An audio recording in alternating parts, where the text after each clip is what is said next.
So in emails inside of Thunderbird, what you can also do is insert out mathematical equations just like this. So what you need to do is you need to follow LaTeX coding for that.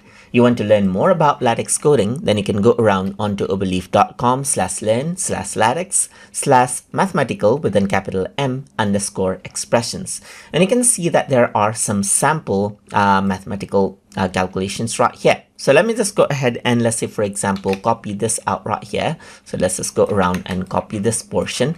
And if I were to go around and press enter and go insert and then click on math right here, then you get the insert math option. Paste that out right here just like this, and you can see that there's the square root right here. So you can see that there's the square root of x powered by 2 plus 1, and that is what you have. Click on insert and that particular mathematical equation has been inserted right here.